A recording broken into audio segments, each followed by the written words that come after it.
नमस्कार दोस्तों, कैसे हैं आप। मैं तारा आपका स्वागत करती हूँ कंद कहानी की नई कड़ी में। आज की कहानी मैंने फिर से ली है मोहन राकेश जी की कलम से।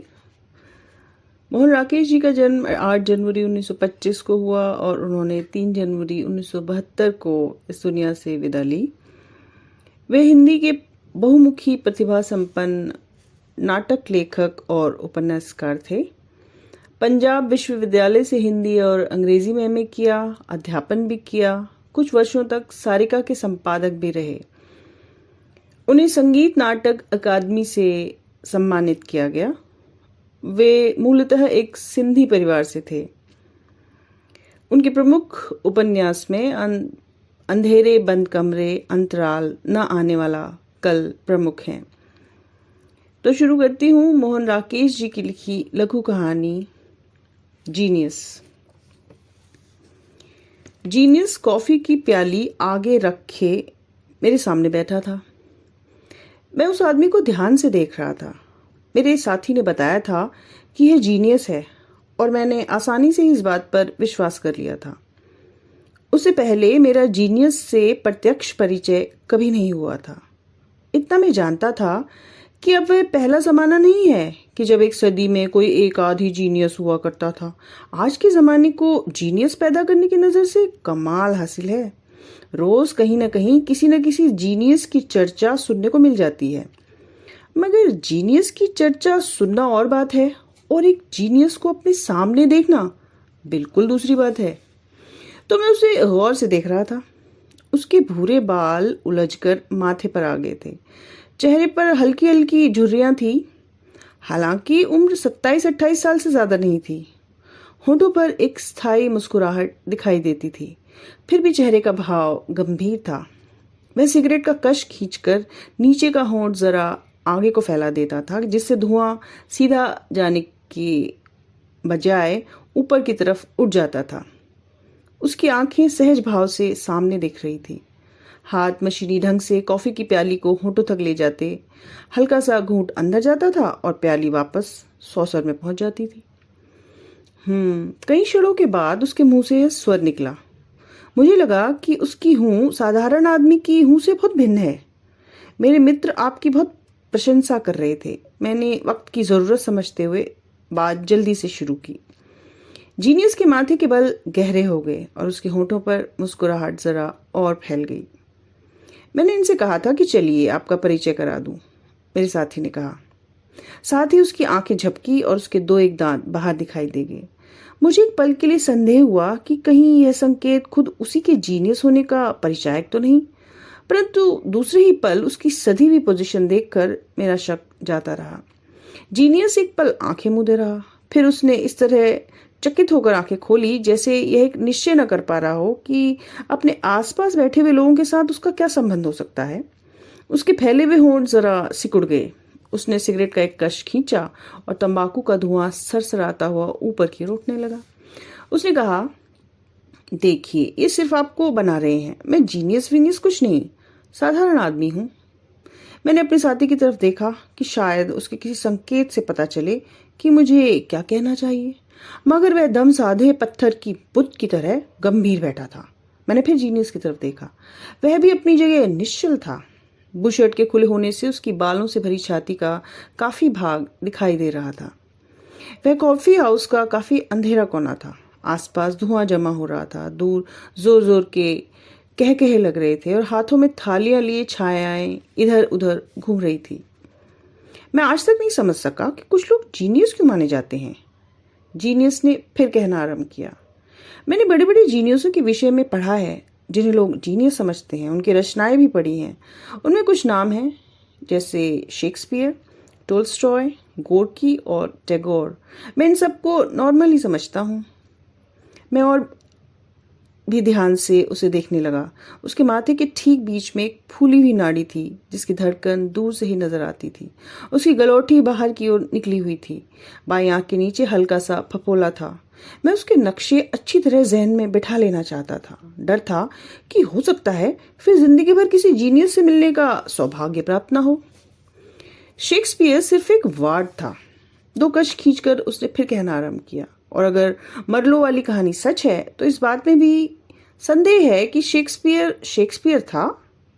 टोल्स्टॉय, गोर्की और चेखोव जैसे लेखकों को मैं अच्छे नकलची समझता हूँ, केवल नकलची और कुछ नहीं, जो जैसा अपने आसपास देखा उसका हूबहू चित्रण करते गए। इसके लिए विशेष प्रतिभा की आवश्यकता नहीं। टैगोर में हाँ, थोड़ा कविता जरूर थी। वह खुलकर मुस्कुराया। मेरे लिए उस मुस्कुराहट का था पाना बहुत कठिन था। पास ही कहीं दो एक प्यालियां गिरकर टूट गई। एक कबूतर पंख फड़फड़ाता हुआ कॉफी हाउस के अंदर आया और कुछ लोग मिलकर उसे बाहर निकालने की कोशिश करने लगे। जीनियस की आंखें भी कबूतर की तरफ मुड़ गई और वह कुछ देर के लिए वो हमारे अस्तित्व को बिल्कुल भूल गया। जब उसने कबूतर की तरफ से आंखें हटाई तो उसे जैसे नए सिरे से हमारी मौजूदगी का एहसास हुआ। मैं एक निहायत ही अदना इंसान हूं, उसने हमारे कंधों से ऊपर दीवार की तरफ देखते हुए कहा। लेकिन यह मैं जरूर जानता हूं कि जीनियस कहते किसे हैं। माफ कीजिए, कहते नहीं, जीनियस कहना किसे चाहिए। उसने प्याली रख दी और शब्दों के साथ साथ उसकी उंगलियां हवा में खाके बनाने लगी। आप जानते हैं या शायद नहीं जानते कि जीनियस एक व्यक्ति नहीं होता, वह एक फिनोमेना होता है, एक परिस्थिति जिसे केवल महसूस किया जा सकता है। उसका अपना एक रेडिएशन, एक प्रकाश होता है। उस रेडिएशन का अनुमान उसके चेहरे की लकीरों से, उसके हाव भाव से या उसकी आंखों से नहीं होता। वह एक फिनोमेना है जिसके अंदर एक अपनी हलचल होती है, परंतु जो हलचल उसकी आंखों में देखने से नहीं होती, वह स्वयं भी अपने संबंध में नहीं जानता, परंतु जिस व्यक्ति का उसके साथ संपर्क हो उस व्यक्ति को उसे पहचानने में कठिनाई नहीं होती। जीनियस को जीनियस के रूप में जानने के लिए उसकी लिखी हुई पुस्तकों या उसके बनाए हुए चित्रों को सामने रखने की आवश्यकता नहीं होती। जीनियस एक फिनोमेना है जो अपना प्रमाण स्वयं होता है। उसके अस्तित्व में एक चीज होती है जो अपने आप बाहर महसूस हो जाती है। मैं ये इसलिए कह सकता हूँ कि मैं एक ऐसे फिनोमेना से परिचित हूँ। मेरा उसका हर रोज का साथ है और मैं अपने को उसके सामने बहुत तुच्छ, बहुत हीन अनुभव करता हूँ। उसकी मुस्कुराहट फिर लंबी हो गई थी। उसने नया सिगरेट सुलगाकर एक और बड़ा सा कश खींच लिया। कॉफी की प्याली उठाकर उसने एक घूंट में ही समाप्त कर दी। मैं अवाक भाव से उसके माथे की उभरी हुई नाड़ी को देखता रहा। मुझे उसके साथ के कारण एक आत्मिक प्रसन्नता प्राप्त होती है। वह फिर बोला, मुझे उसके संपर्क से अपना आप भी जीवन की साधारण सतह से उठता हुआ महसूस होता है। उसमें सचमुच वह चीज है जो दूसरों को ऊंचा उठा सकती है। मैं तब उसका रेडिएशन देख सकता हूँ, उसके अंदर की हलचल महसूस कर सकता हूँ। जिस तरह अभी अभी वह कबूतर पंख फड़फड़ा रहा था, उसी तरह उसकी आत्मा में हर समय एक फड़फड़ाहट, एक छटपटाहट भरी रहती है। उस छटपटाहट में ऐसा कुछ है जो यदि बाहर आ जाए तो चाहे जिंदगी का नक्शा बदल दे। मगर उसे उस चीज को बाहर लाने का मोह नहीं है। उसकी दृष्टि में अपने को बाहर व्यक्त करने की चेष्टा करना बिजनेस बुद्धि है, बनियापन। और इसलिए मैं उसका इतना सम्मान करता हूँ। मैं उससे बहुत छोटा हूँ, बहुत बहुत छोटा हूँ, परंतु मुझे गर्व है कि मुझे उससे प्यार मिलता है। मैं भी उसके लिए अपने प्राणों का बलिदान दे सकता हूँ। मैंने जीवन में बहुत भूख देखी है, हर वक्त की भूख, और अपनी भूख से अक्सर मैं व्याकुल हो जाता रह, परंतु जब उसे देखता हूँ तो मैं शर्मिंदा हो जाता हूँ। भूख उसने भी देखी है और मुझसे कहीं ज्यादा भूख देखी है, परंतु मैंने कभी उसे जरा भी विचलित या व्याकुल होते नहीं देखा। वह कठिन से कठिन अवसर पर भी मुस्कुराता रहता है। मेरा सिर उसके सामने झुक जाता है। मैं जीवन के हर एक मामले में उससे राय लेता हूँ और हमेशा उसकी बताई हुई राह पर चलने की चेष्टा करता हूँ। कई बार तो उसके सामने मुझे महसूस होता है कि मैं तो हूं ही नहीं, बस वही है, क्योंकि उसके रेडिएशन के सामने मेरा व्यक्तित्व बहुत फीका पड़ जाता है। परंतु मैं अपनी सीमाएं जानता हूँ। मैं लाख कोशिश करूं फिर भी उसकी बराबरी तक नहीं उठ सकता। उसके दांत आपस में मिल गए और चेहरा काफी सख्त हो गया। चेहरे की लकीरें पहले से भी गहरी हो गई। फिर उसने दोनों हाथों की उंगलियां आपस में उलझाई और एक बार उन्हें चटका दिया। धीरे धीरे उसके चेहरे का तनाव फिर मुस्कुराहट में बदलने लगा। खैर, उसने उठने की तैयारी में अपना हाथ आगे बढ़ा दिया।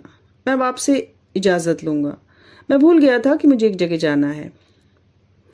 मगर मैं इतना ही कह पाया। मैं तब तक उसकी अवाक भाव से उसे देख रहा था। उसका इस तरह एकदम उठकर चल देना मुझे ठीक नहीं लग रहा था। अभी तो उसने अपनी बात शुरू ही की थी। आप शायद सोच रहे हैं कि वह व्यक्ति कौन है जिसकी मैं बात कर रहा था। वह उसी तरह हाथ बढ़ाए हुए बोला, मुझे खेद है कि मैं आपका या किसी का भी उससे परिचय नहीं करा सकता।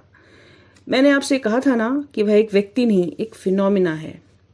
अपने से बाहर वह मुझे भी दिखाई नहीं देता। मैं केवल अपने अंदर उसका रेडिएशन ही महसूस कर सकता हूँ। और वह हाथ मिलाकर उठ खड़ा हुआ। चलने से पहले उसकी आंखों में क्षण भर के लिए एक चमक आ गई और उसने कहा, वह मेरा इनर सेल्फ है। और थोड़ी देर हमें घूर कर वह दरवाजे की तरफ चल दिया। ये कंठ बस यहीं तक था। आपकी मुलाकात भी हुई कभी किसी जीनियस से? कमेंट में लिखकर ज़रूर बताएं। आज के लिए इतना ही। अगली कड़ी में फिर भेंट होगी। अंत तक मेरे साथ बने रहने के लिए धन्यवाद। नमस्कार।